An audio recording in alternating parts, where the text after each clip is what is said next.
अरे प्रभु को गिन गिन के गालियां देता था शिशुपाल। ये जब शिशुपाल प्रकट हुआ तो बुआ का ही लड़का था, 4 भुजाएं थी।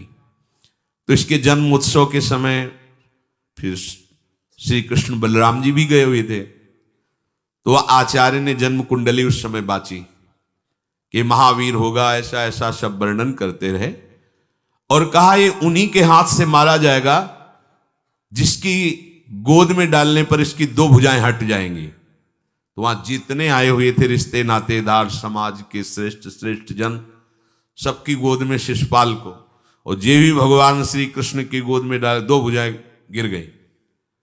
रो करके उनकी बुआ ने कहा कि मैं भिक्षा मांगती हूं कि मेरे बालक की आपके हाथ से हत्या नहीं होनी चाहिए, तो उनका 100 अपराध क्षमा करता हूं। तो उन्होंने सोचा 100 अपराध काहे को करेगा, का 100 अपराध तक मैं इसे बिल्कुल कोई दंड नहीं दूंगा, वचन देता हूं। ये जब से तोतली वाली बोलना शुरू किया तब से भगवान को गालियां देना शुरू किया था। इसका स्वभाव ही ये वैर, पूरा ऐसा वैर, भगवान को गालियां देता था। जिस समय सब धर्मात्माओं राजाओं की सभा भरी हुई थी और भगवान श्री कृष्ण की अग्र पूजा हुई, सब तो सह गए, शिशुपाल खड़ा हो गया और ऐसे कटु वचन बोले। महाभारत में लिखा, हमने स्वाध्याय में पढ़ा था, ऐसे कटु वचन बोले कि कोई भी नाराज हो जाएगा उससे।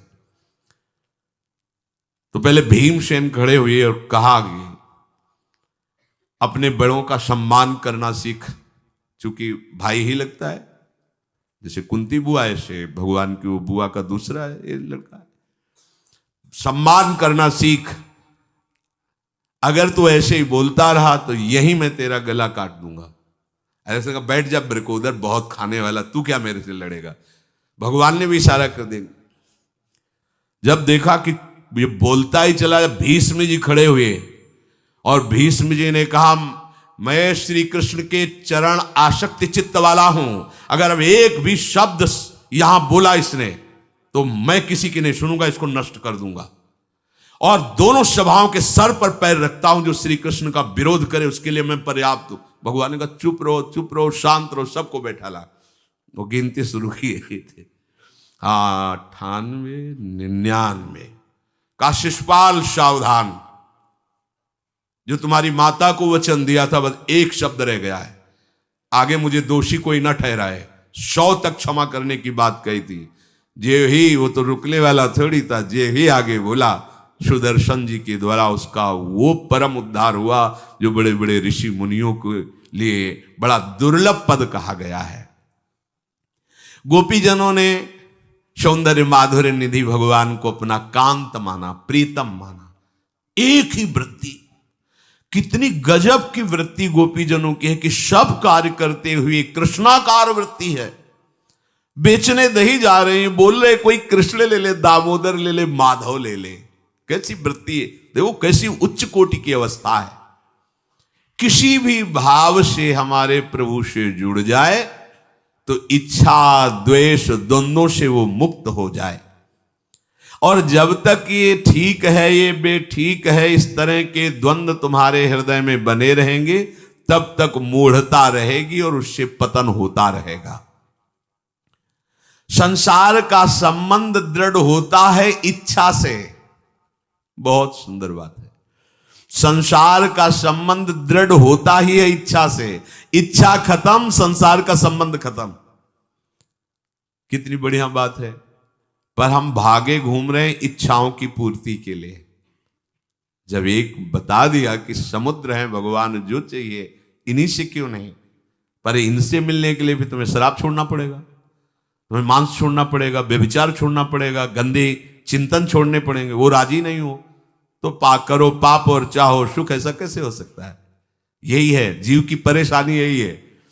वो ये चाहते हैं कि हे संत महात्मा, हे भगवंत, हमको छूट दो, हम खूब गंदे आचरण करें और आप हमसे सेव संतरा रुपया पैसा ले लो और आप ऐसा आशीर्वाद दो कि हमारी उन्नति होती रहे, दुख न मिले, हमें सुख ही मिलता है। कभी स्वप्न में भी नहीं हो सकता।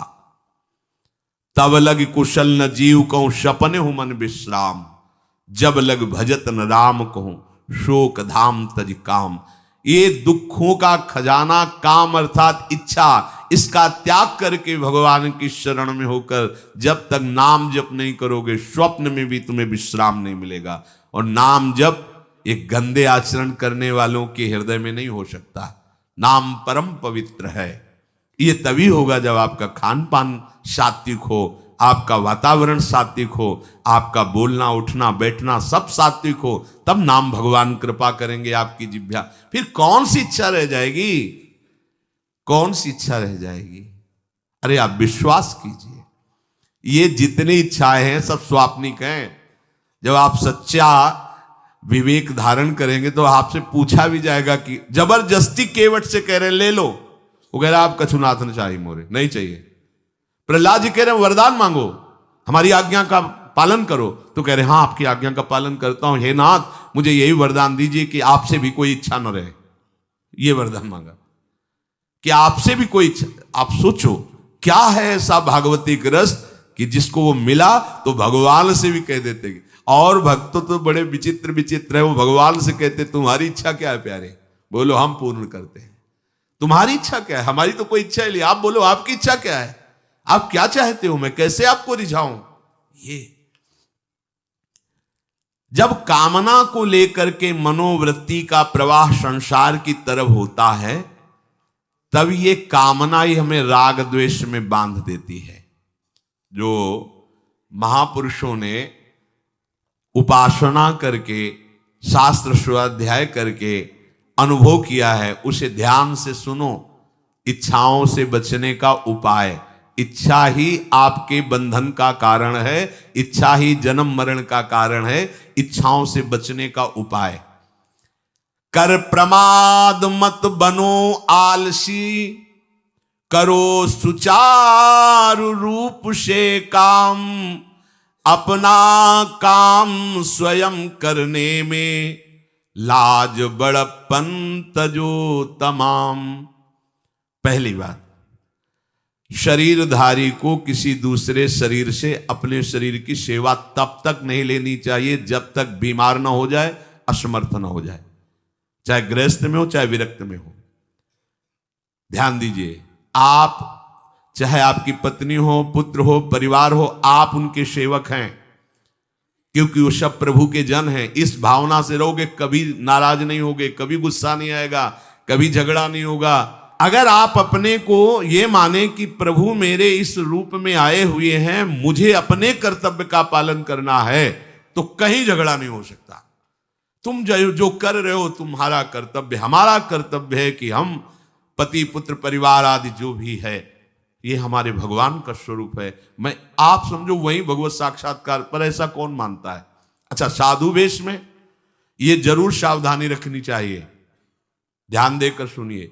जब तक आपका शरीर स्वस्थ है, आप किसी से किसी भी प्रकार की सेवा स्वीकार न करें। भिक्षान्न के सिवा कोई भी सेवा स्वीकार न करें। अपने शरीर की सेवा तब तक करें जब तक आपका शरीर असमर्थ नहीं हो जाता। असमर्थ हो गए तो फिर हरि ही करें आकर स्वयं, या किसी को भेज दें, उनके बस की बात है। देखो माधवदास बाबा की लंगोटी स्वयं श्री ठाकुर जी महाराज धो रहे हैं। तब तक हमने अपने बड़े संतों को देखा है, बिल्कुल किसी भी तरह की कोई सेवा नहीं स्वीकार करते। अपनी दिनचर्या अपने हाथ से, अपने शरीर की पूरी। आपको क्या हो गया है? आप भी वैसे ही चलो जैसे गुरुजन चले हैं, भिक्षान्न के सिवा। आप अपनी किसी भी तरह की सेवा किसी से मत करवाइए। आप देखो इच्छाओं का दमन होना शुरू हो जाएगा, यहीं से इच्छाओं का दमन शुरू हो जाता है। आप सच्ची मानिए, ये जो आप शरीर सुख की आकांक्षा से दूसरे से सुख लेने की इच्छा करते हैं, यही तुम्हारे बंधन का कारण है, यही तुम्हारी दुर्गति, यही तुम्हारी कमजोरी है। जब तक शरीर स्वस्थ रहे, किसी से किसी भी तरह की सेवा मत लो, और अधिक से अधिक सेवा करने का भाव रखो। सुधार, हमें सेवा करना है, सेवा लेना नहीं है। जब तक सेव्य का साक्षात्कार ना हो जाए या शरीर असमर्थ ना हो जाए, तब तक ये नियम दृढ़ रखना चाहिए।